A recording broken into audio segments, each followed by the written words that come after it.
Good afternoon and a very warm welcome to Aberdeen Sports Village here in Scotland for live coverage of the Netball Europe Open Challenge and Under-21 Championships, brought to you live and exclusively by QTV Sports in association with Inspire Sports and Visit Aberdeenshire. I'm Lynn Carpenter and I'll be your guide to this second day of 4 action-packed days of live coverage from both the Under-21 Championships featuring England, Scotland, Northern Ireland and Wales, and also the Open Challenge Cup, featuring some of our developing nations, Israel, Gibraltar and the Republic of Ireland. And for those who tuned in this morning, you will have seen Bermuda, our invitational team, also take to the court.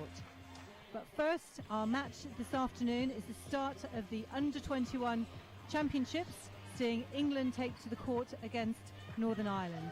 I'm delighted to again be joined in the commentary box by Maggie Jackson. Hello there.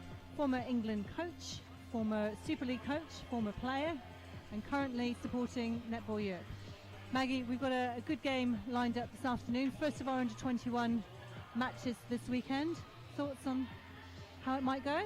Yeah, I mean, I think England are playing Northern Ireland this afternoon, and back in October when the qualifying rounds, obviously England had already qualified because of their ranking, but when we played, they came out on top against Northern Ireland. I'm sure Northern Ireland since then, as they're progressing and preparing for Botswana, the World Youth Cup, will have made some improvements as well. So, yeah, I think it'll be an interesting match. I think you've got a real mixture of ages among the England squad, and a mixture of experiences. So I think looking forward to this first Under-21 Championship match. And of course, as you rightly mentioned, this is probably one of the last weekends in preparation for the World Youth Netball Cup, which takes place in Botswana in July every 4 years. Teams here all going, which is great, so the region will be very well represented. Tough competition for them? Yeah, very tough competition, and I think the players know the pressure is on them now because there's going to be selection coming up in the next 2 or 3 weeks. I'm not completely sure when Northern Ireland will be naming their set 12, but by the end of May I'm sure that most teams will. So how they perform today and over the next weekend will be very, very important for these players if they want to get on the plane to Botswana. So as well as these two teams, we have Wales and Scotland competing this weekend, so all 12 players in each of the squads, all 48 players are really going to be focused on that opportunity to go and play in a World Youth Netball Cup. And we've seen over the years many young players coming through the World Youth Netball Cup go on to be very good national players for their squads and their teams. Yeah, I mean, it's ironically, you've got a certain assistant coach called Tracy Neville down there who went off to Toronto many years ago in a World Youth Cup. 1996 it was, Maggie, I remember it well. So you're absolutely right, and it is the start, and they'll have worked their way through, and it is a big thing, representing your country. See all the tweets these days. I saw Gabrielle Marshall, who's representing her country in another competition. They don't take it lying down. They're really, really proud, whether they're playing for Scotland, Wales, Northern Ireland or England. And of course, we've talked a lot this weekend about not just the performance of the players on the court, but the squads that are around them, their coaches. You've mentioned Tracy Neville, the assistant coach, but coaching me today is Kat Rapnapala, somebody who, again, many players, people back in England will recognise. Yeah, she currently assists at Mavericks, and I won't go into much more detail on that, otherwise I think I'll be called biased there. So we'll remain very neutral. Yes, so Kat's got the opportunity to step up and be a head coach there. Well, and as viewers can see back home, the team of England is just taken to the court. So let me talk you through the starting 7. You'll see on the team list all the players listed, but for England, we have at goalkeeper Rebecca Airy, goal defence is Sarah Everett, at wing defence Natasha Pavlin, taking the court at centre Abigail Robson, Shona Dwyer at wing attack, Rhea Dixon at goal attack, and goal shooter for England this game, Paige Reid. And for Northern Ireland, starting at goalkeeper Jessica Copeland, goal defence is Jenny Lewis, wing defence Vanella Crosby, centre Michelle McGee, wing attack Claire Cameron, goal attack Shannon Smith, and goal shooter Deborah Coleman. So here we go, first quarter of the first Under-21 game. England centre pass.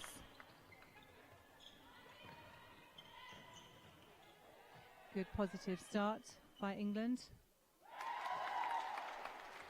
Very confident shot there by Rhea Dixon.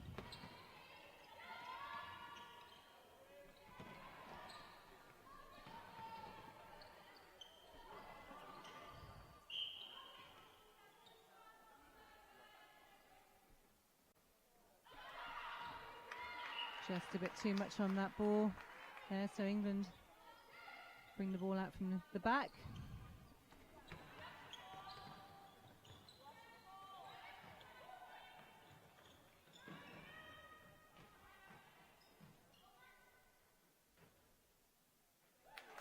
Got Paige Reed and Rhea Dixon both linking very well in the circle. Have had some experience playing within the under-21 setup over the last 12 months.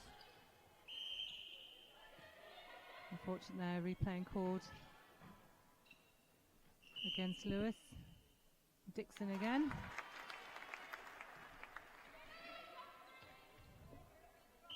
So, good start by England. 3-0 in this first game.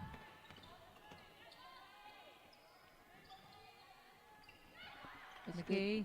Northern Ireland trying to get a little bit more depth there, which was much better. Good marking there by Airy and Everett to force the long ball in, force 3 seconds.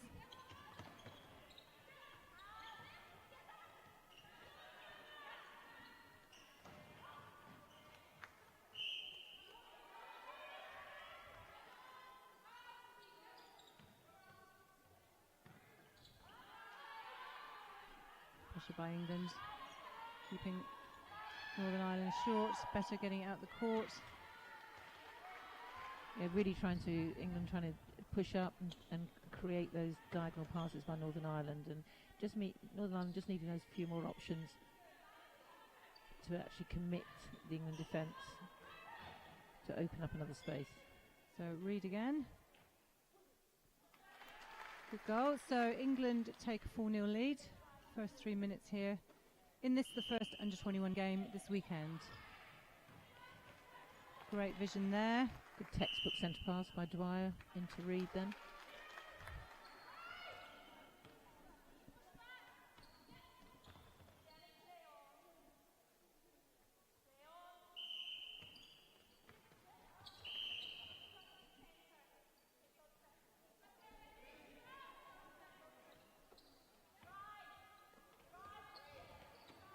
Good hand pressure there. Not sure why centre's not putting it down and perhaps getting a bit more space on the court.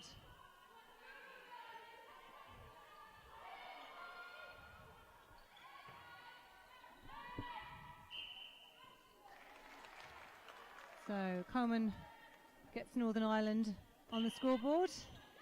5-1 currently. Yeah, that was much better circle defending by Northern Ireland then. Good switches. Shame just released the front spot then. Paige Reed is scoring another one for England.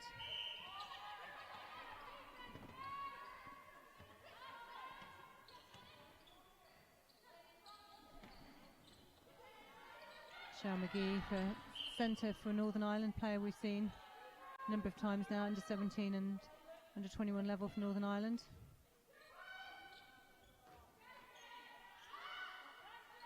Into Shannon Smith, but didn't convert.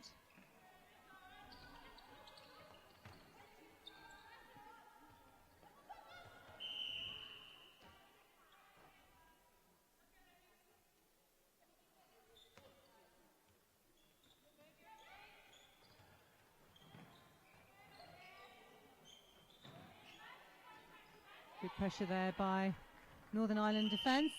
Jessica Copeland getting the interception. Yeah, the two of them are forcing the two English shooters to come to the circle edge and doing a good job at the moment in this middle part of this first quarter. McGee for Ireland, Northern Ireland.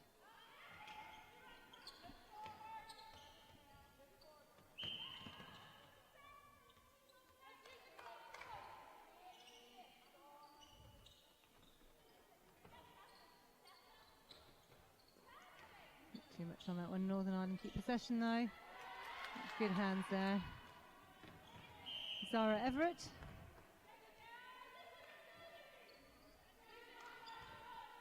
Slightly frenetic at the moment, both sides, making a number of unforced errors.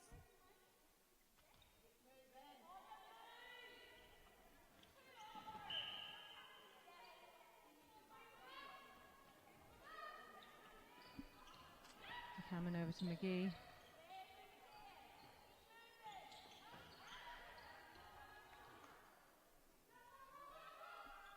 Coleman. And then bring it out again.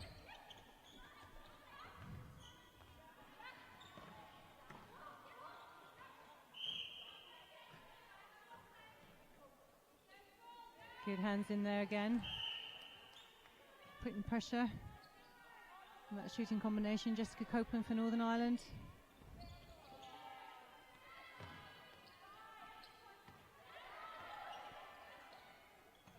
If only the wing attacker just turned fully, she would have seen centre really making a good drive down the court there. However, Northern Ireland have got the ball again. That was a very strong attack by Northern Ireland. Well done.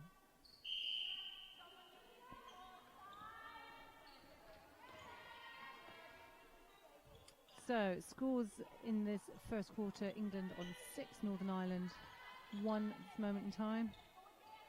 Hammond into Coleman there, shooter. Yeah, Robson's at centre is taking a lot of hands around that circle edge and being very effective defensively.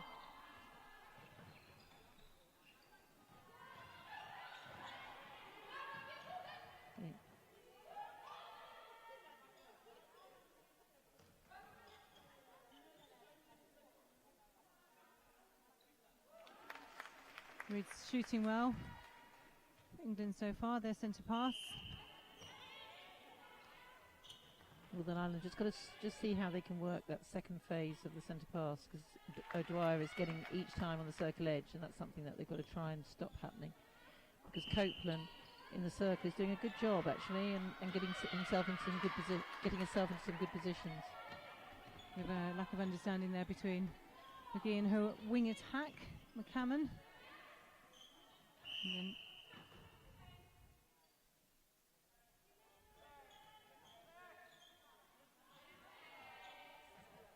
good ball under the post. Reed makes no mistake. Yeah, Page and Dixon just overloading those defences at that point. That was better by Lewis, coming back onto O'Dwyer there. Yeah, and forcing an error, so well done Northern Ireland. That was much better. As soon as you stop the second phase, then that gives them a bit more of a chance.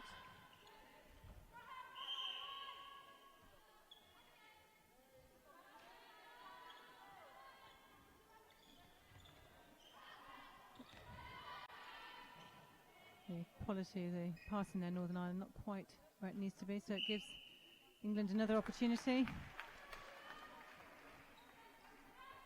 Just over halfway, Maggie 10-1. Not sure, would we have expected to see this so quickly in this game? No, I would have expected it a little bit closer. I would have expected England probably to take the lead, but I would have hoped that we could get a slightly closer score in this first quarter. But defensively, England have really taken the game from the back, and you've seen Everett and Airy really take control of that defending circle.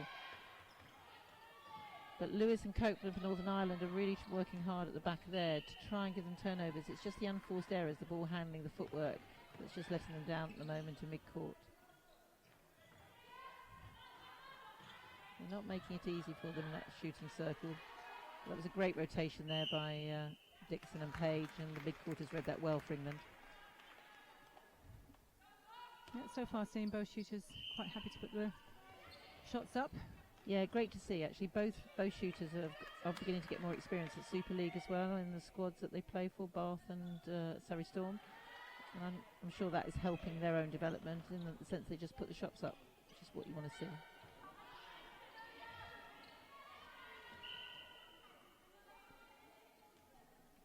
Take there by McCammon, holding on. She comes again. Finds Coleman. Good ball under the post. Yeah, well played. And Coleman will feel better now for having put that shot away after the last couple of misses recently. So she can take that ball, she just needs to be patient with it.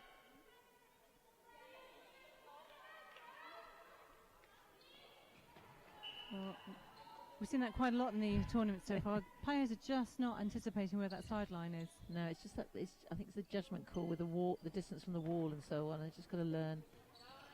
But yeah, you're right. It's a hard one. That was nice vision there by Reed finding Dixon on the baseline. Those are the goals I'm sure Tracy Neville and Kat Rapnapala want Dixon to be taking, not missing. So with just over 4 minutes, 12-2 at this moment in time. So Northern Ireland have really got to try to do something a bit different. The bench will no doubt be looking at this, perhaps thinking they've got to close the shooting, attacking end down a little bit tighter than they're doing. It's really good work by Paige Reed in there. Yes, they're beginning to overload the circle defenders, so there's always that front space, as you saw just then with Reed. But I think the main thing is when Northern Ireland get control now, they are actually going to have to lose players. They're going to have to really make sure options, because England are trying to push in and are wanting to tempt Northern Ireland to pass those long balls that the defence then can come out of. You can see the defence there, Arian Everett just hovering, just tempting it. But good by Shannon Smith there at goal attack.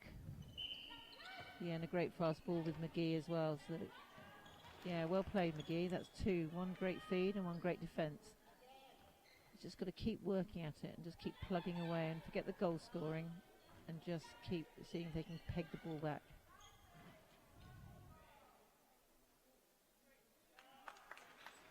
It's almost a little bit too easy, the ball going in there into the England end. Northern Ireland 3 minutes to make a bit more of an impression in this quarter. Unfortunately, won't happen in that way.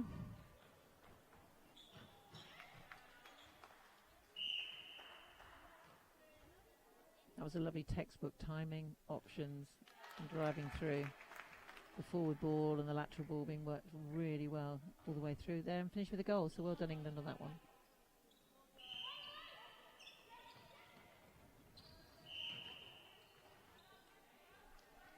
So good pressure there by Coleman. Copeland again, giving an option. Tight England defence, really putting pressure on Northern Ireland, trying to get the ball out. Yeah, it's forced a turnover, 3 seconds. They've really got to work off each other, Northern Ireland, as they bring the ball through. They're tending to close the space down a lot, and it's just not allowing them to open the space and commit the defence to working. And to be fair to England, the goal shooter, goal attack, wing attack and centre are doing a great job defensively.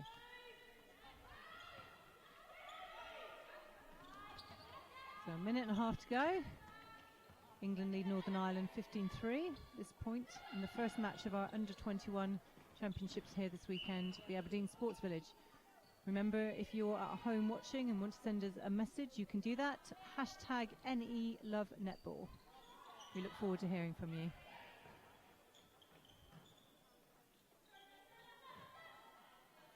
Great pop there by Dixon. Finishes it off. Yeah, I think if Copeland and Lewis can just be at quarter time, just have a conversation with the coaches about not releasing that front ball with the back one coming onto the running player. I think that will happen, because there is some defensive work happening in there. Just need to be told just a couple of little key points.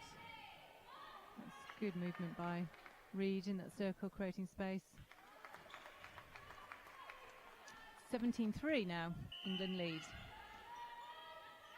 Just over 30 seconds on the clock here. It's the wrong choice of pass there by Dixon.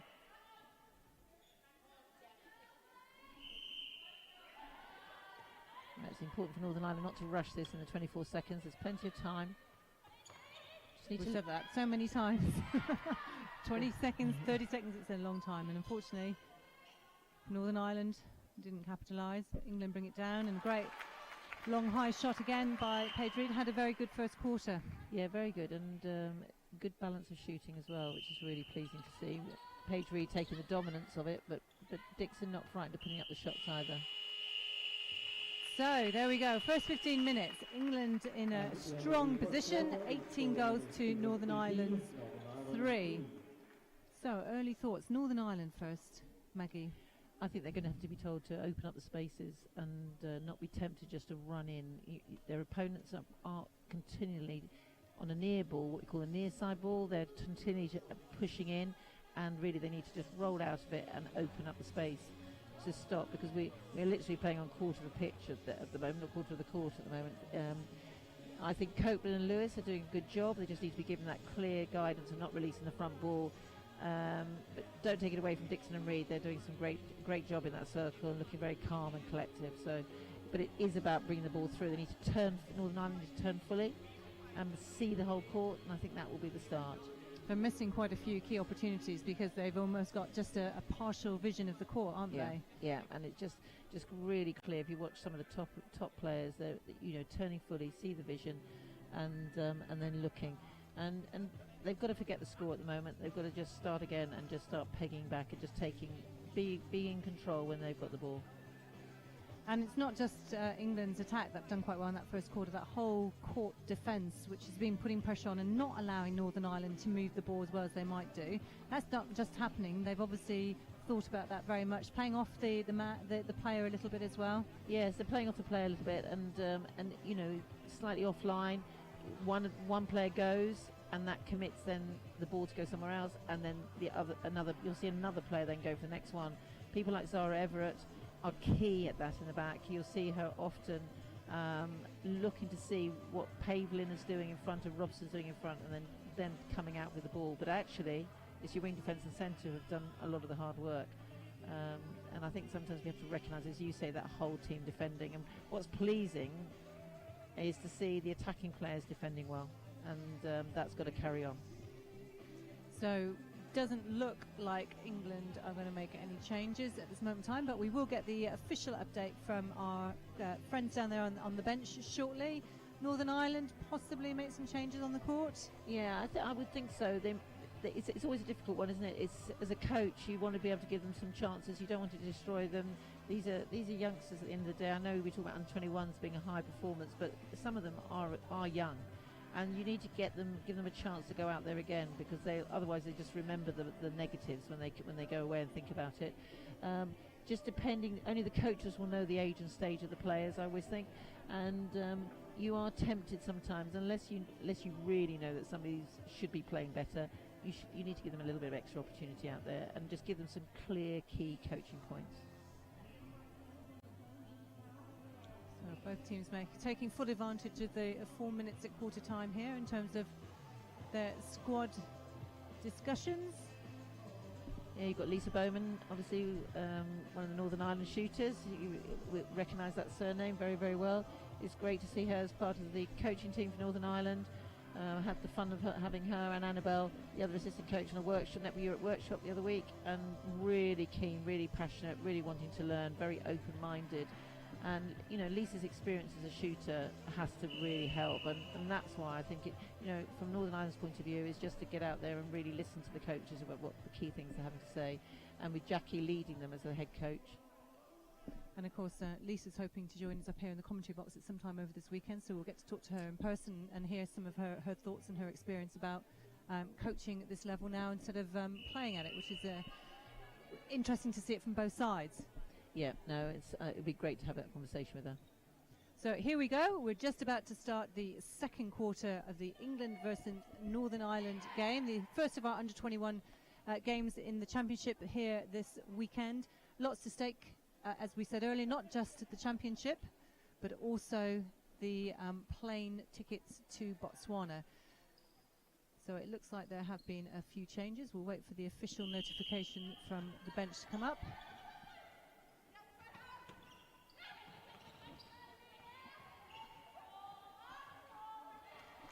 Much better by Northern Ireland. McGee, good position in there. Yeah, she's quite dangerous on that circle edge, so it's great to see her. She's got some good hands, and it's good to see her come out with a clean intercept then. So we have seen a number of changes for England. So for saying that there wouldn't be any, Maggie, we have now a new goalkeeper on Adio for England. Aries gone to goal defence. Everett's moved up to wing defence. Hall's on at wing attack, and Dwyer's gone to centre. And for Northern Ireland, we have Keenan at wing attack, McGee goal attack, and McCulloch on at goal defence.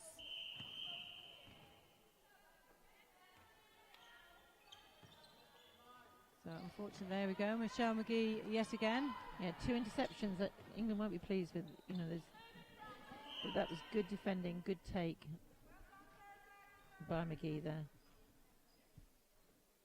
Coleman with the ball.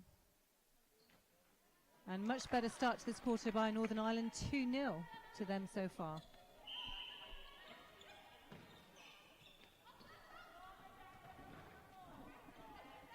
Yeah, well done defence. They could not feed.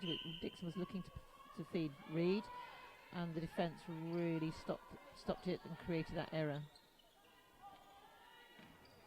So a new defensive combination there. McCulloch joins Copeland for Northern Ireland. McGee on it, goal attack. Sister of Michelle. Lots of sister combinations this weekend. Sisters' birthdays and new births.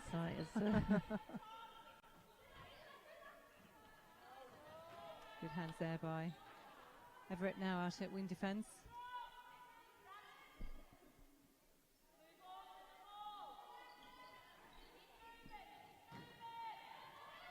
Yeah, it's good, use the backup.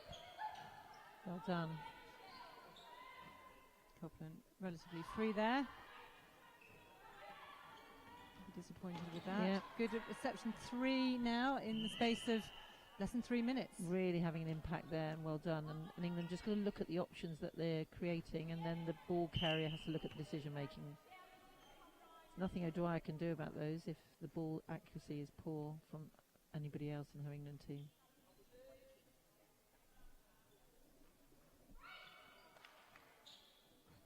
Good understanding there with McGee and Copeland. Coleman. So far this quarter we're seeing a bit of a change. England yet to score. That's a shame. 3 seconds called on their centre pass. So England will be wanting to convert on this one. The new centre wing attack combination in England just taking a bit of time to settle. Yeah, that's better. McCulloch, who's just come on at goal defence, really did cover the front and had to force that shot up, but good shooting by England too.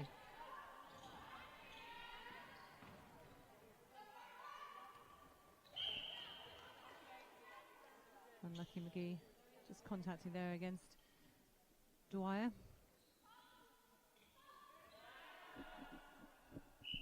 Pop to Dixon under the post.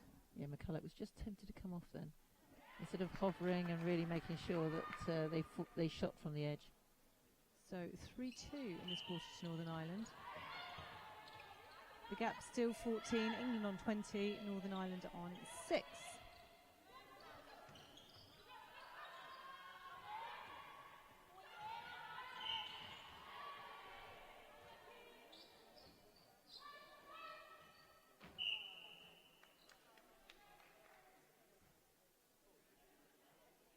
Goal defence area just getting confirmation about the call of the umpire there. Yeah, it's important these umpires and players just develop that relationship, and it's done in a constructive way. It works really well. Yeah, much tighter defence there by Ireland. Yeah, good footwork, well tried, Copeland. Trying to get round, trying not to give away the rebound position to Reed. Good defence by England there. McGee wide to Coleman coming out the circle.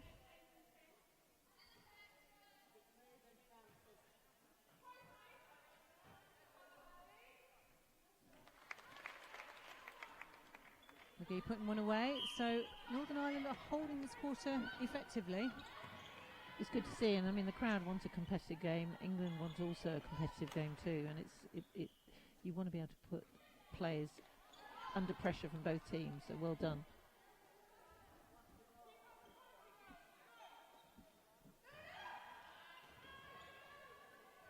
Yep. Oh, that sideline again. I wonder if it's because the wall is actually further away than in some sports centres these players will play. And I know it's not an excuse, it's more an observation, just getting that. Yeah, nearly happened again. Yeah. She was trying desperately then not to go offside. McCulloch ended up footworking, and Nadine, Gibraltarian umpire, clearly pulled that.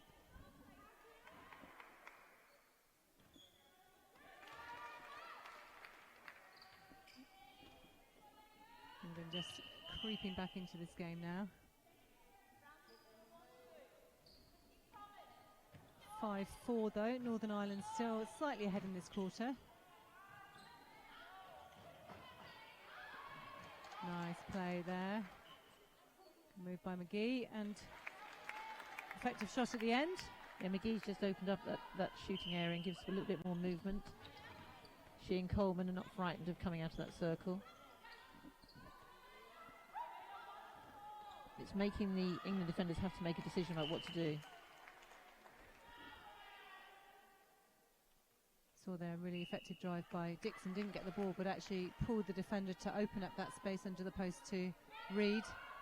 Yeah, you always just want the defenders to have to move their feet and have to go somewhere for the attack to open the space, and then it works. At the moment here we've got closed up again. You can see Northern Ireland have really closed up, but actually Coleman then became an option, which was great. So remember, for the viewers back home, if you want to join in the action and tell us your thoughts on the game or how some of the players are playing, then do so using our hashtag #NELoveNetball. We'd really like to hear from you. Huckacoat Netball, I know you're following us, and wishing all the best to Shona Dwyer, one of your players.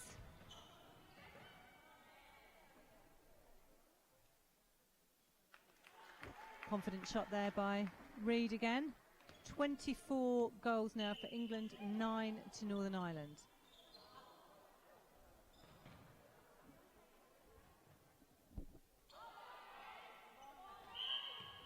I think that was Christmas come early for Paige Reid off that centre pass. I don't think Amelia Hall quite knew. Dwyer really sent a bullet there. You almost wonder sometimes when shooters get an easy ball and there's been no pressure, they kind of go, oh, haven't had to work for this. And she then missed that shot, yeah, which was interesting. Replaying the ball there by McGee. England come down again. Strong wide.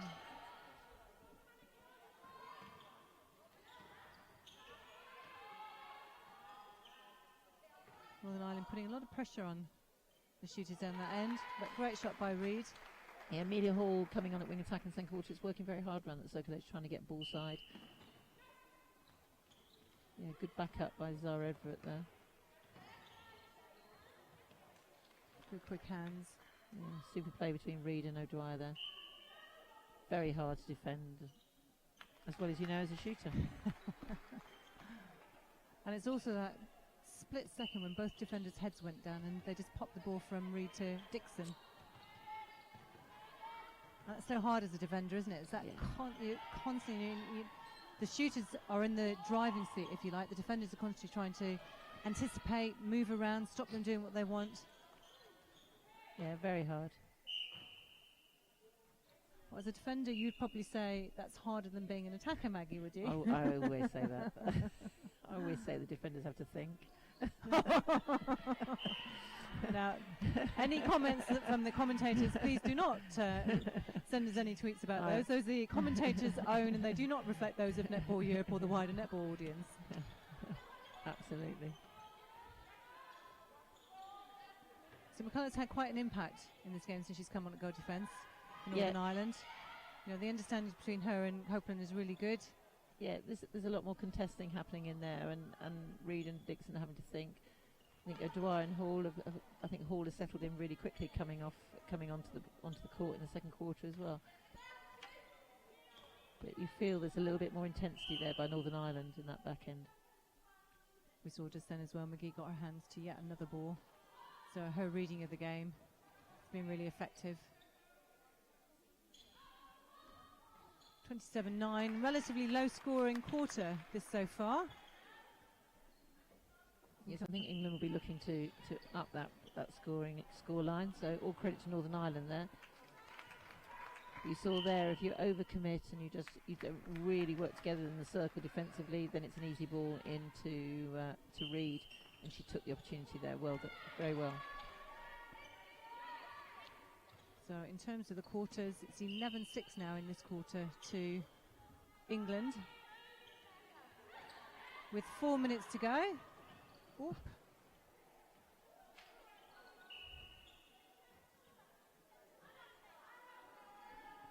That's going to be an interesting toss-up. We haven't seen one of those for a while, have we? No. Quite interesting. It was a quite interesting situation there, but as an umpire, you just can't see everything. It is really hard, and a lot going on that court. Yes. Good pressure by England, forcing that ball over the top there, not giving Northern Ireland any other options. Back down to Dixon, and great ball into Reed. Yeah, super roll by Reed there. And finishes off. Really good shooting. Which turned Copeland's head completely.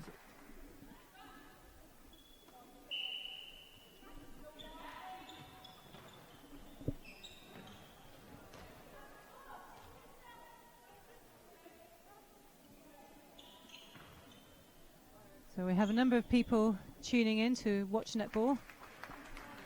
Pleased that Murfield Netball are with us, watching on YouTube. Really pleased you're enjoying the coverage, which is in association and partnership with our friends at QTV Sports.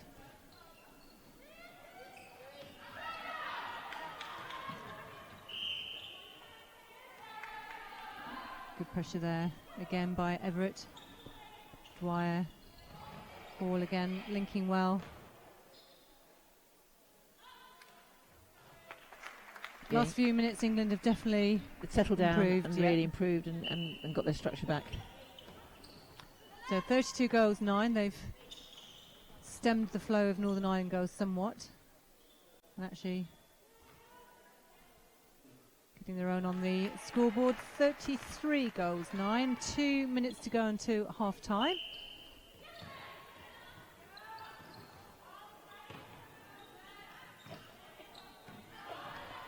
Oh, that's unfortunate. You saw Hallie trying to come, Adio coming out for that ball, thinking, I think he should come out fully. She probably would have tipped it on the circle edge, but it allowed Northern Ireland now to take that shot. So Coleman put that one away, gets them into double figures for the first time in this match.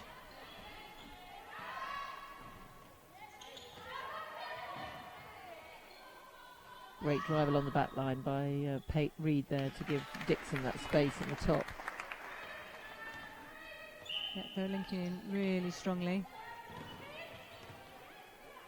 So I think we can see a different style possibly in the second half with the shooters, possibly, if I'm, dare I say, with possibly some substitutions being made in the shooting circle. Northern Ireland are missing that last-minute opportunity to pop the ball to Coleman under the post there. It's happened a couple of times. Maybe their vision not quite seeing the options, but good pressure down this end. Northern Ireland are going to bring the ball out again with just under a minute to go, but forced turnover into Reed.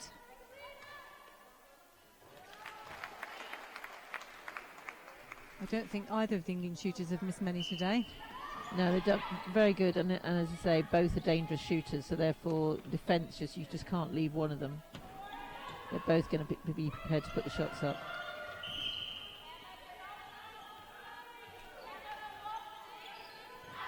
Oh, good coverage there.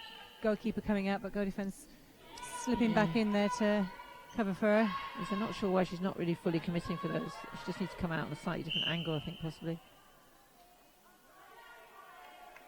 Because once committed, it leaves area in the circle on her own and on with two shooters potentially. So there we go. That is the end of the second quarter here at the Aberdeen Sports Village. England against Northern Ireland. England take a lead at half-time, 35-11. So will England be happy with that, Maggie? I think they'll be happy with the way the structure improved, but I don't think they'll be happy with some of the stuff that they were seeing there. They allowed Northern Ireland to come back into it, but credit to Northern Ireland, actually. They came out with real intensity in those first 6 minutes and started to up the score. you would expect England to get that structure, and they did in the last few minutes. And we saw some great play by the whole way through the court. So interesting, this is the first match of the tournament this weekend where we've seen any of the teams move away from their bench. 8 minutes in the half-time. Sometimes matches are 10 minutes, but the tournament here is 8 minutes. So interesting that England have just moved over, not actually out the sports hall, but over to a different location. Yeah, in our managers' meeting last night, they asked some really key questions, and the benches are very, very close to the spectators. 8 minutes is quite a long time. The changing rooms are just that little bit too far away, and therefore just having a bench away from everywhere, a little bit quiet, gives them a bit of time and a bit of peace to talk away from the spectators. So I think that's right. And whilst the teams are out of camera view, I'm just going to invite Joan Young, who is the coach of the Republic of Ireland, to join me. Joan, how are you? So, Joan, Republic of Ireland had your first game this morning. What were your thoughts? A lot to be pleased about. A good win, good solid win. But obviously, it's a work in progress, and I think there are still areas where we perhaps lack the discipline we would want to have, bringing the ball through the court. Gibraltar has ever provide tough opposition, and we play them a number of times. From that point of view, we know what to expect. I would have liked us to a little bit more clinical with the finish. In the finish, it was interesting because there were moments of brilliance by both sides, and then there was times when the match seemed a little bit flat on occasions, and then nobody was really taking command of the game. That's right. I think at the minute we're kind of looking to set targets to carry forward. So there's an element that they need to have the discipline to sustain something, even if it's not necessarily working well at that moment in time. As coaches, we can live with that, but what we don't want is to revert back to what we always do. And I think the girls certainly got caught out because they were neither doing what they were supposed to be doing or actually doing something else. Yeah. And now we're seeing the under-21 in the championship side. I know, speaking to the Republic of Ireland over a number of years, and yourself earlier, there's an absolute ambition that this is where you want to be. Yeah.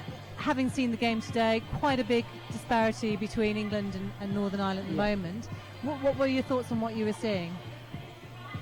I mean, a lot of it, as somebody who's previously worked with England Netball on the talent pathway, I absolutely think those crucial training years for our young players is lacking, certainly in the south of Ireland, where I'm operating at this moment in time. It's a real uphill battle to bring young players, because there's no system to feed them through, there's no financing to set up academies, to set up the kind of appropriate things. A lot of activity happens around Dublin, which is understandable, but there are other counties where we need to get in. I think the north kind of rebuilding to a certain extent. They do have more exposure, but obviously I think the strength in speaking from as an insider with the England team, the strength is very much in our talent. In those things we talk about, the pathways, the development opportunities, the competition. It's all those things that we've said in a region that we need to be trying to provide. And whilst you were playing earlier, I was talking about some of the financial challenges all these developing countries have, and Northern Ireland is not that dissimilar. In England is perhaps in a league again slightly differently, and we're saying that the challenge for Republic is not only do the players fund themselves, but they fund the coaches and the physios travel themselves. In order to get here, we were, thrilled to be invited to Singapore for the Nations Cup.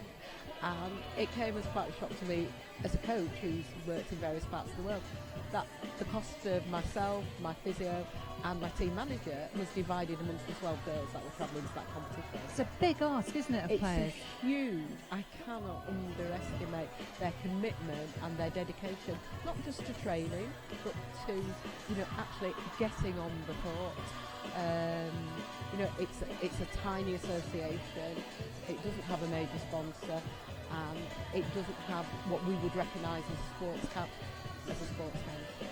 I think it's one of those issues as well. It's the same as for Israel, where netball is not necessarily recognised as a sport as broadly as it is in some of our other countries. No, not at all. Not at all. I mean, it's very much, understandably, Gaelic games, but netball is recognised. We are recognised as an international squad representing the Republic of Ireland, but we do not accrue any of the funding that might go with some of those other sports. So, back to yourselves. Tomorrow at 11 o'clock, you take on Bermuda. Now, we saw them play for the first time earlier. What's your thoughts about the game tomorrow? Excitement, really. For us, of course, it's a whole new challenge. The style of play, they're an unknown quantity, and hopefully it's going to challenge our girls, not just physically, but in actual fact, we need to work out on the court what's happening, and we need to respond appropriately to all those challenges as they come our way. Well, Joan, I wish you the best of luck in the rest of the tournament. Thanks for your information. And again, as I say, if any people out there are listening and want to support netball, there are countries like the Republic of Ireland who would gratefully receive sponsorship and any support going. We would be delighted, and you couldn't work with a nicer group, I have to say. Thank you, on Lynn. that note, we will see you again. Thank you very much, Joan. Thank you. So we are now getting closer to the start of the second half here at the Aberdeen Sports Village. England against Northern Ireland. Scores 35-11 at this point.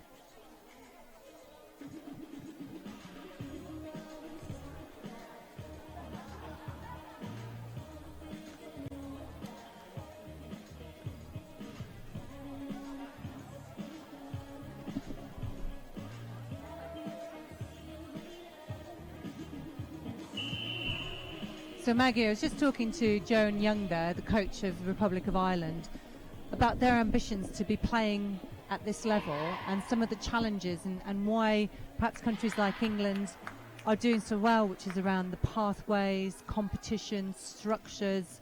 It's not necessarily that the players in terms of the comparison are any different, it's just the support that they get in so many different ways.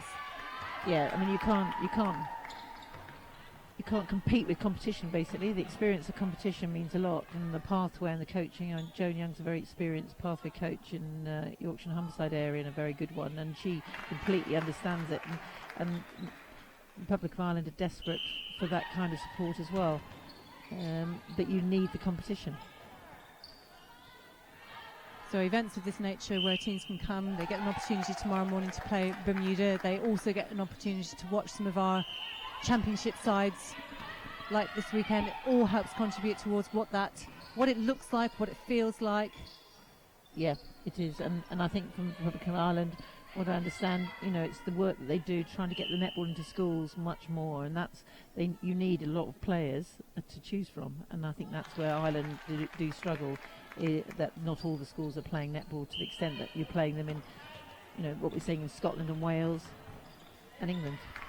So speaking of England, as viewers will see, we've had a number of changes at half-time.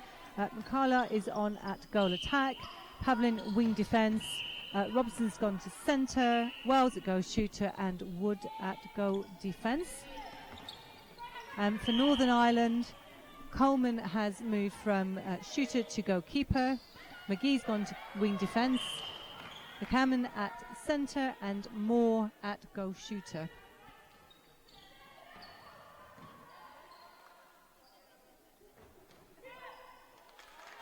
So Moore puts the ball away. 13 Northern Ireland against England's 38.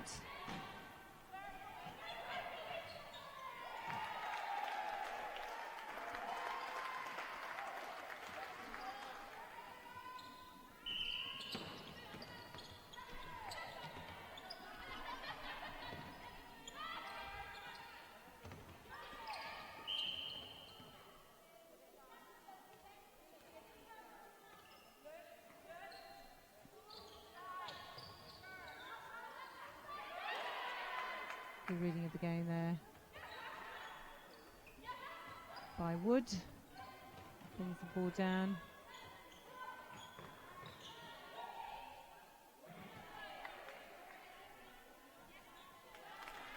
Wales on the court for this half.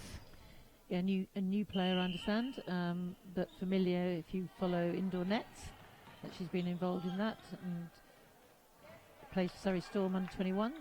Slightly different style to Reed and Dixon we've got here. So we've got McCullough probably being a more orthodox goal attack, with Wells, wouldn't say a standing shooter at all, holding shooter, but I would say a little bit less movement going on. But Adio, that was a great take by Adio there. I'm sure that they must have heard you, Maggie, saying she's got to come out and commit.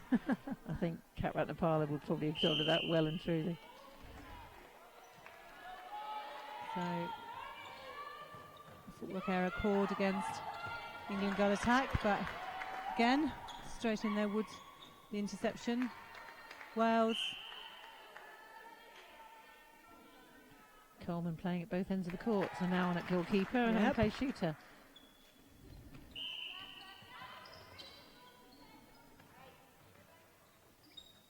Good position in there. Coleman's got to move her feet, not get caught flat. And Hall, I think, it's got a nice touch to the feed as well.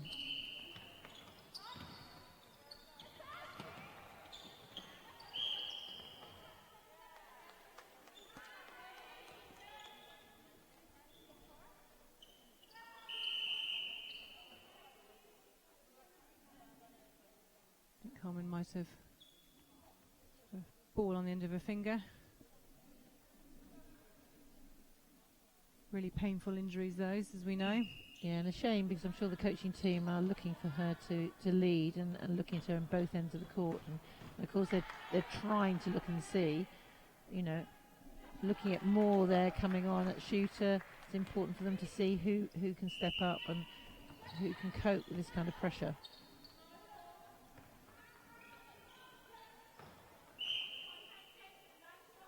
So what challenges would Wales be facing in this game, bearing in mind, saying she's come from indoor nets? Is it significantly different, would you say? It will be different, but I think it's more actually just for her. It will be a completely new environment playing at this England level, and all credit to her for exploring it. I think for me it will be more coping with the pressure of in a different type of game, but still putting the shot up. She's an accurate shooter. I think it'll be getting used to it. Yes, setting up against one player and trying to create the option for the other space.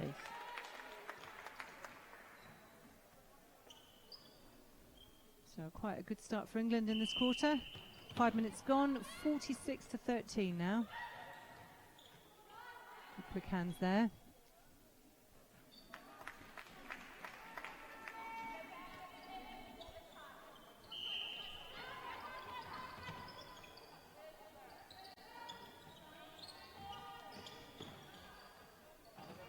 So Lewis, who started at goal defence in the first quarter and came off for McCulloch, is now back on at goalkeeper for Northern Ireland to replace Coleman. Yeah, good option. You actually saw the Northern Line wing attack really trying to create the space, which really took Pavlin into the corner, which allowed the shooter then to come out. Great timing on the jump there by Wood. Got the interception cleanly.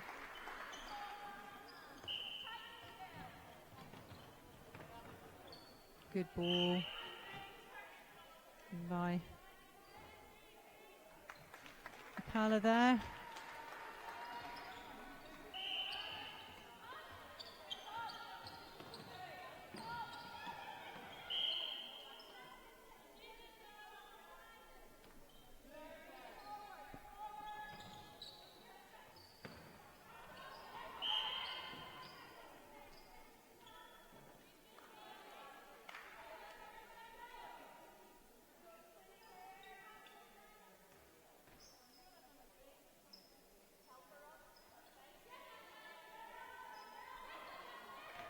Goal attack stepped in, so goal defence for England.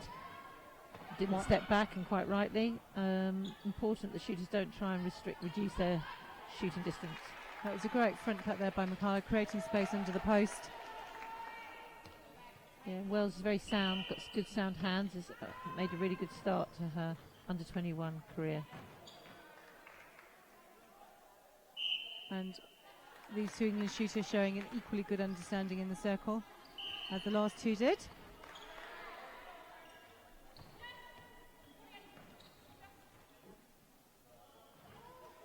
Good ball again, good vision into the circle. Almost a little bit too easy for England at this moment in time. Maybe the changes, Northern Ireland, their disruption in the circle where they thought they were going to do defensively and having to regroup. Yeah, Lewis is just probably giving the feeders the angle. She needs to be just coming off the body a little bit more and moving her feet around a little bit more to muck up what the mid-quarters can see and how they can feed to Wells, instead of perhaps planting themselves against her. Great vision there. Looking one way and passing the other by Mikala under Wells, under the post.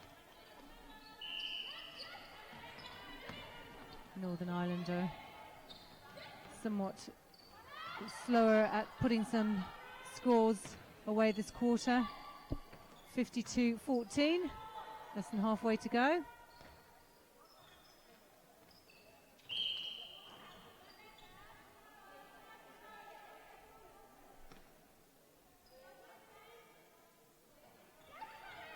Yeah, you saw Adio trying to really move around the player, which does create the problems for the feeder. Good intensity by both Woods and Adio there in that circle. And created a turnover opportunity for England. England come out very much more strongly in this quarter. Already put 17 goals on the scoreboard with still 6 minutes to go in this quarter against Northern Ireland's 3. So very much a different game to the last quarter. Yes, and as I say, the slightly different style in the shooting circle is causing Northern Ireland some problems. And Woods is doing very well, bringing the ball through very strongly at the goal defence spot. And between Pavlin and Woods, they are creating some problems with Robson in the middle to prevent those feeds by Northern Ireland into the circle.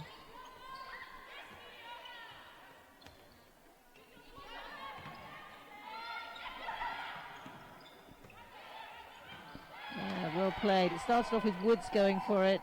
Pavlin didn't quite get it, but then Adio took it. And I often say about the fly and then take the ball, and that was a really good example by the back three.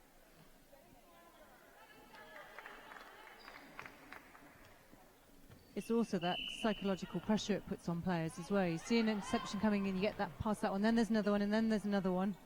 It's relentless. It is relentless, and it's great defending when that happens. So well done to those three at the back for England. Great confidence by Carla again. Northern Ireland centre pass. Replay call. Just making sure that the England defence are just staying on their shoulders the whole time, which causes that ball handling problems.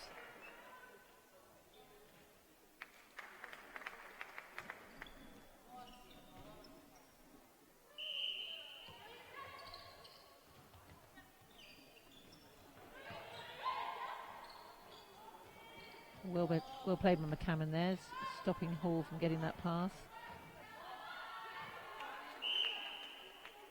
It's good understanding. Nice rotation in the circle there. Yeah, and a great delay by the feed from Mikala, who just waited just a split second longer, committed the defence, and then Wells took the ball under the post.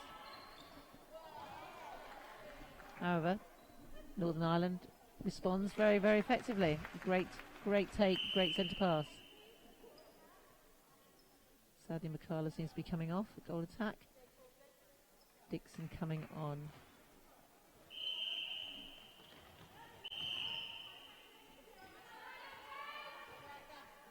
He's still working in there. Still trying to get those interceptions.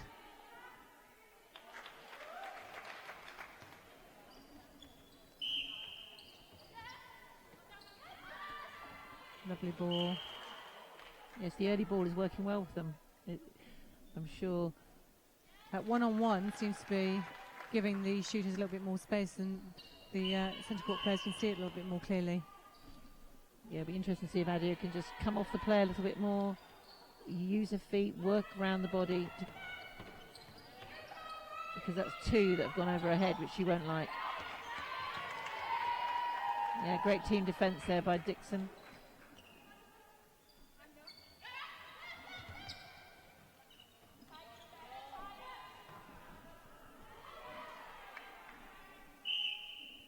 So Wales scores another goal for England, taking them up to 60 against Northern Ireland's 16. Just under 3 minutes to go of this third quarter here at the Aberdeen Sports Village. Our Under-21 Championships underway.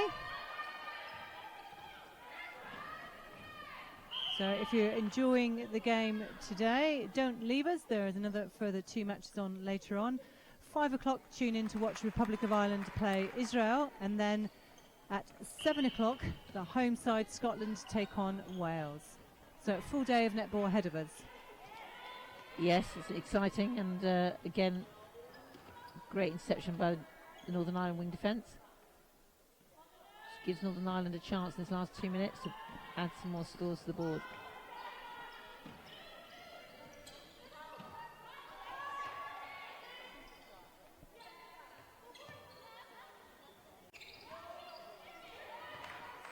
That's interesting. The head of the goal attack definitely going down there. Probably a sense of, well, whatever I do, I can't seem to get the ball past these England defenders. No, the combinations of the pairings of the back four are working really well around that circle edge, actually. Paven and Robson pairing up to help Adio and Woods take those balls.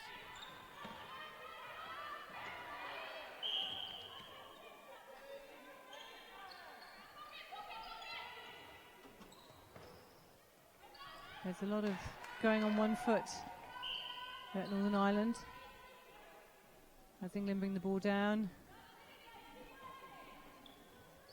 Good take by Wells there. Nice options on the court.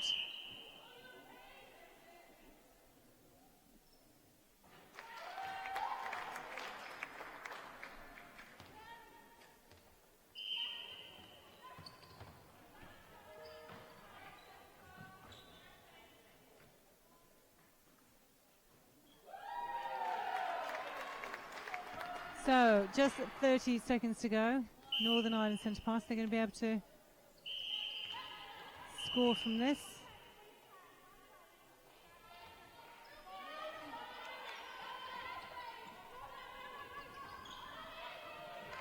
Well read by Adio there. She got her feet round really effectively, but McGee again. She's had a good game for Northern Ireland so far. She has, and it's those situations where the coaches from both sides will be wanting, 30 seconds, and if it was a very close game, you're wanting your team to take control. And Northern Ireland they lost it, but then got it back, and I think England will be disappointed that they couldn't convert to those last 30 seconds. That could be crucial when they go to Botswana. So 63 for England, takes on 18 for Northern Ireland. So Botswana, both these countries will have their under-21 teams participating. Also Wales and Scotland will be joining them. Competing against the likes of New Zealand, Australia, Jamaica, many others. What's the prospects of the teams from the region, do you think, Maggie? I would hope they'll be really competing. I mean, it's Australia, New Zealand clearly going to be the challenges. Jamaica very often is your unknown. England went out there last summer with their under-19 squad and did very well, but we know that Jamaica in a year before the competition always step up and get more organised and get the training under their belt, so always an unknown. England going in fourth from the last one in Glasgow, but England, we wanted to better that. I would say Wales and Scotland. Scotland beat Wales in the qualifying back in October, and so Scotland are really building, with the use of sirens, Scottish Sirens and Celtic Dragons. They're using that to get that experience with some of those under-21s. So I think they'd be disappointed if they're not, stepping up and improving where they were in Glasgow. Northern Ireland, I would say, just slightly different, but again, just wanted to maintain it and ensure that they are being competitive out there in the top half of the draw. I was asked earlier by Sean Berman from Israel, how do the challenge countries get into the championship? And I said it's a formula that we've agreed with member countries around the number of wins of the Challenge Cup over a period of time, a judgment call by people like yourselves who are ably qualified to make that judgment, and it's about getting the competition right. Looking at where Northern Ireland are and how Republic of Ireland play today, and appreciate these are the under-21s, and Republic had their open squad out. But on a principle, how close do you think some of our developing countries are to challenging for a place in our championships? Yeah, it's still, there is still a gap, but I think the Republic of Ireland get caught between two stools, as I say. Last year we had America and Grenada coming over, and Grenada, beat Republic of Ireland, and that meant it was a good competition, I think, for Republic of Ireland. Here, I think it's going to be interesting to see how Bermuda come out against Republic of Ireland. Actually, I think Bermuda only rating system because they're just not playing enough games, and that's the whole purpose of them accepting the invitation to come over here, is to get the games under the belt. I thought, watching them this morning, there were some really exciting young players. They're all athletes, they're all basketball players, but they are from Bermuda. When I talk to their management team, they make it very clear that they are from Bermuda. They're not West Indians. But I was really excited, so I'm looking forward to seeing Ireland play against Bermuda. I think Ireland clearly have got a lot more experience. Bermuda are very young, but it is a challenge, and I think Ireland are caught in between wanting to, and I think we as Netball Europe have to have those discussions about how do we give particularly Ireland at the moment the opportunity to play the right level of competition to bridge that gap. And for some of these countries, and England and Northern Ireland have things like the World Youth Cup. For the open squads, it's the World Cup, the Commonwealth Games. But we talk about it a lot in netball globally. There is less for those teams that sit at sort of Republic of Ireland down to some of the rated teams, the ones who sit outside the ranking.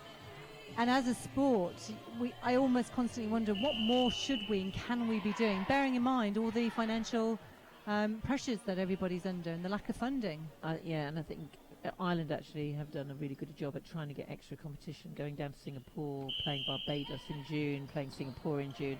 They're working really hard in Northern Ireland to ensure that they are competing against some of these other countries, and all credit particularly, I think, to the countries in finding the funding to be able to do that. So here we are, the last quarter of this first game for the Under-21 Championships. England against Northern Ireland. Northern Ireland made 2 changes at 3/4 times. Copeland is now on at wing defence, and Jess takes the wing attack position.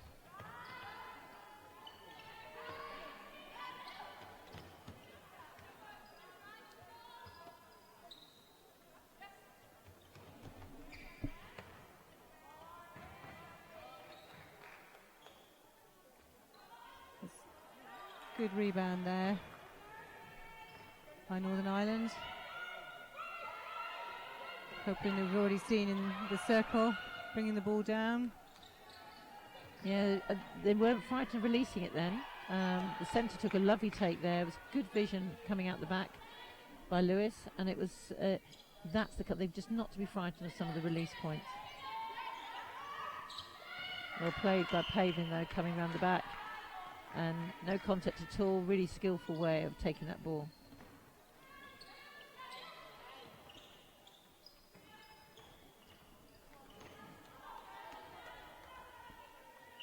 Should be disappointed with that. Yeah, I think England are looking for unforced errors to be totally eliminated. Important. Is that ever possible in a game, no, in your experience? Not at all, not at all. But as coaches, you're always looking for those unforced errors, and when, because you can visualise what happens when you come against a team where you're going to have a much closer scoreline, then the errors are going to creep in again. So it's important for these girls to stay focused. And Hall, I'm sure, will be a little bit cross with herself.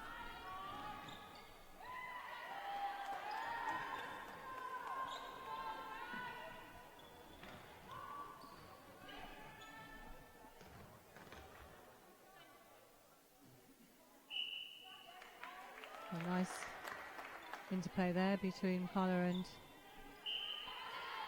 the ghost shooter, who has had a good game since coming on at half time. I think it's fair to say. Wells. Yes, yeah, and I think she's linked well. Great interception by Hall there. Just perhaps chose the wrong side of Wells to put the ball. And just need to let's just let the ball do the work. And it's an extra pass and just turn the defender's head.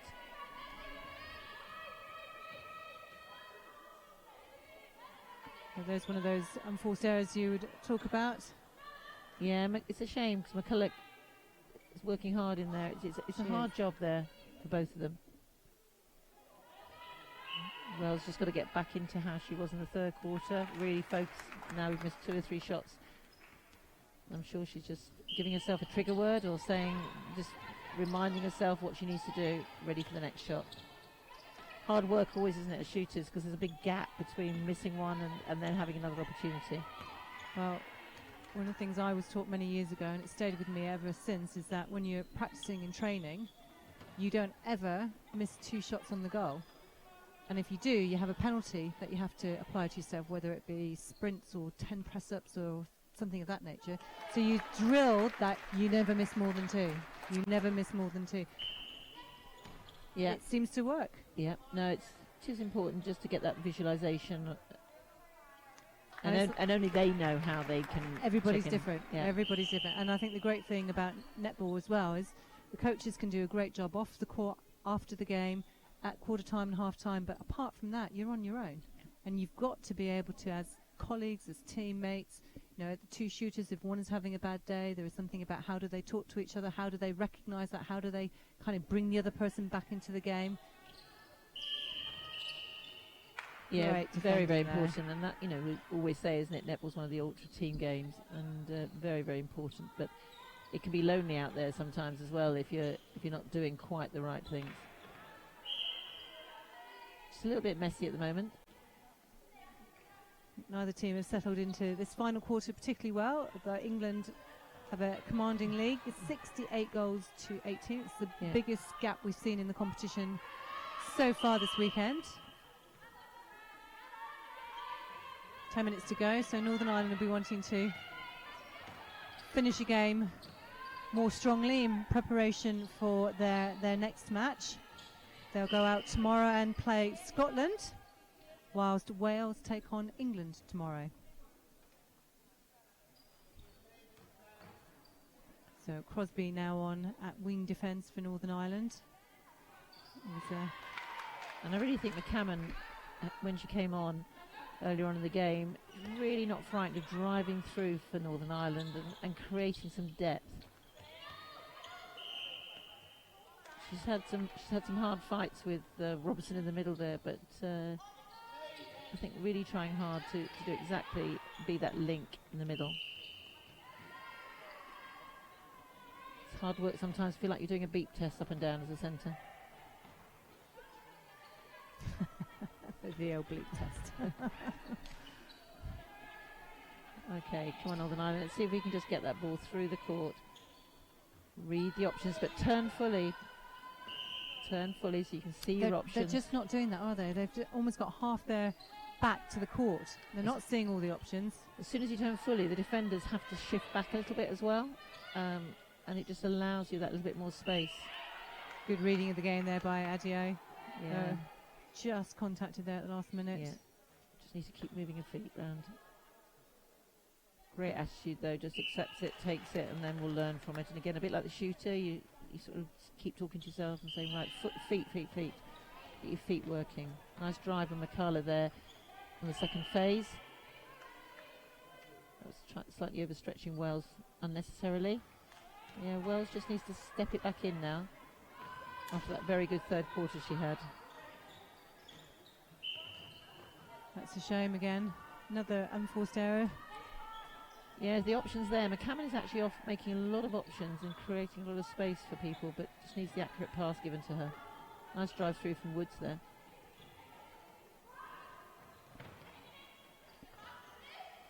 Yeah, a great front drive cut there by McCulloch, pulling the defence and allowing that space to be created, and the post for Wells. Just not forcing it in, allowing the extra pass. Yeah, well weighted again.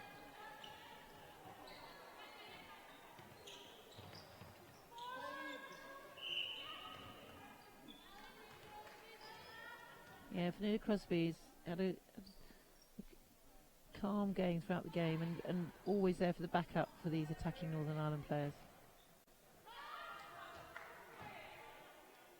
Well fought for the ball there.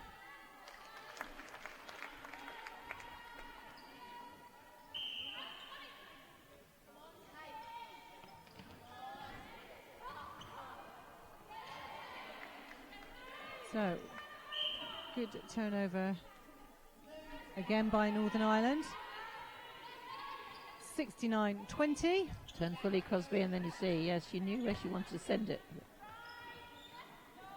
Oh, well read there. Really good vision. Yeah, great play by Robson, and it's those lateral balls that you just can't be standing still for. Great shot. Callum made the same front cut this time. He's given the ball. So England have got options in there in the circle.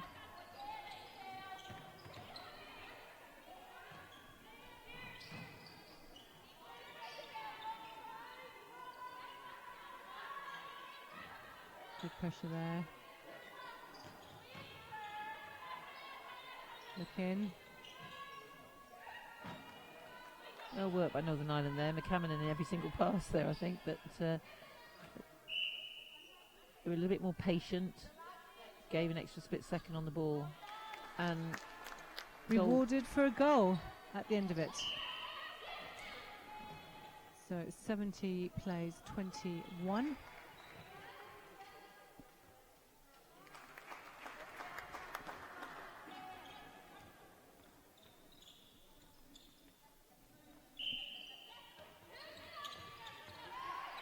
Yeah, good marking.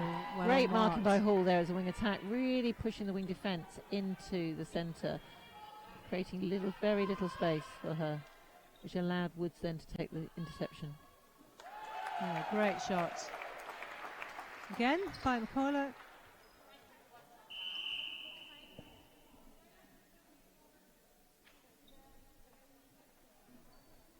Dwyer coming on, Robson coming off. It looks like.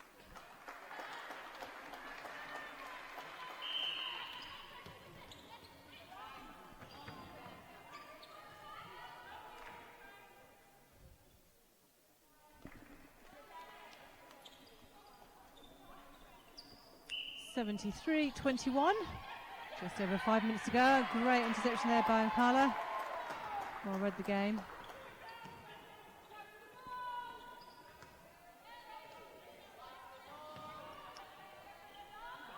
Well played, Northern Ireland there. Great long shot.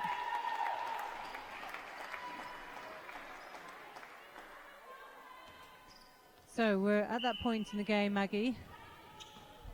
And whilst, as I've said, we don't have any say in this, who would you say stood out for you in both teams? I need to think about that one. It's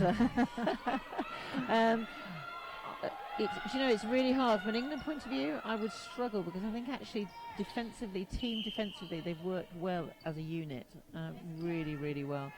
And I think, from an attacking point of view, you've got the real drive through.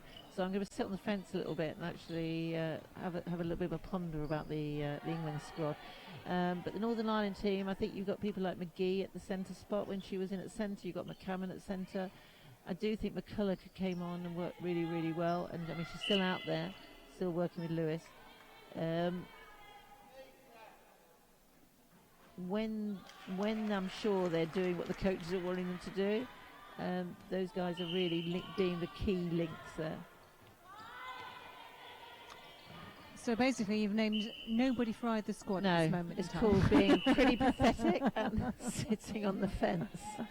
A true professional diplomat. Maggie, Yeah, I'm not as sure always. about that, but it's. If I'm really honest, I struggle naming players of matches very often. I'm never quite sure, and we all have our personal opinions.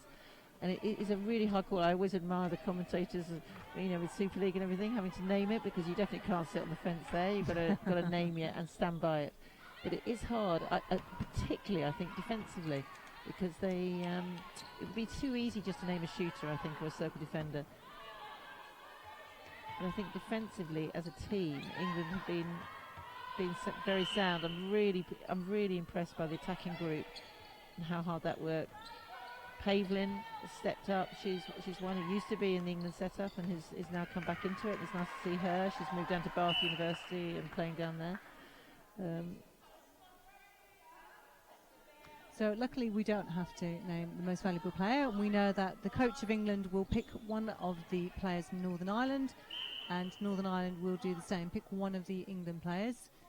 All the named players will be considered in the round, and we will look to name most valuable players from all competitions on Sunday in the presentation. Yeah, and I think it's highly greeted, isn't it, when you hear the presentation and the applause. It's really greeted well by everybody.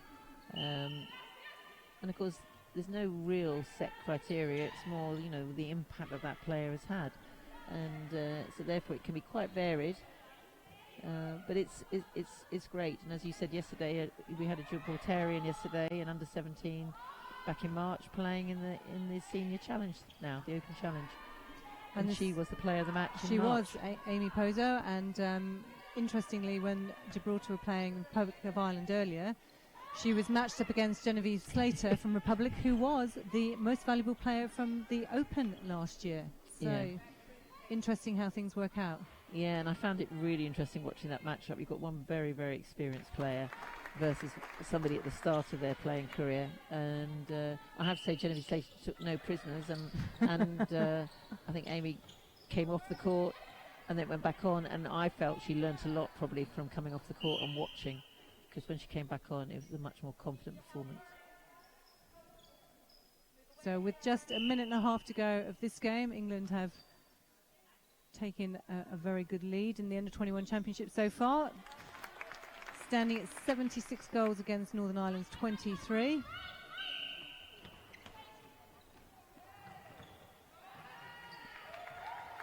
Finishing off the game now, being able to feed Wales that little bit better. Wales looks steady. I think I understand from talking to many shooters, if they can be fed the ball quite easily and simply, then they can just concentrate on their own shooting. I think it's when it becomes very hard for them to take a ball sometimes that the shooting then is put under even more pressure.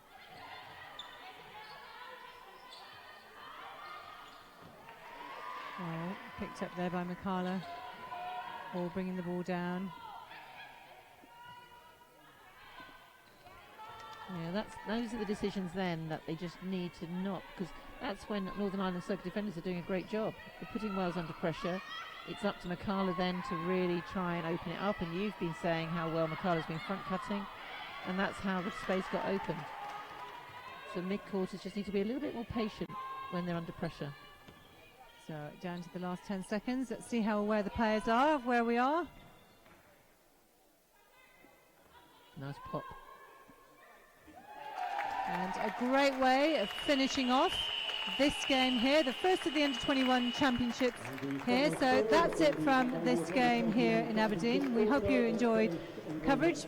Don't forget, there's another 2 games on this afternoon. 5 o'clock sees the Republic of Ireland take on Israel, and at 7 o'clock Scotland take on Wales.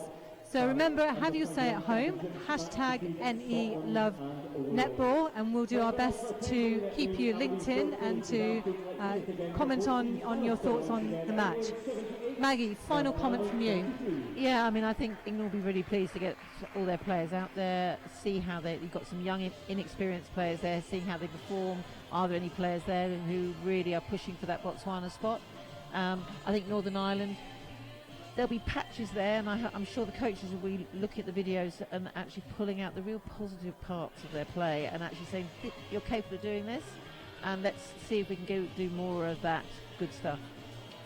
So this has been a Netball Europe and QTV Sports coverage in association with Visit Aberdeenshire and Inspire Sport. Maggie, my thanks to you for supporting in this match, and a special thanks to you all at home for watching. Remember, tune in later, and for all of us here at the Aberdeen Sports Village for now, have a good afternoon.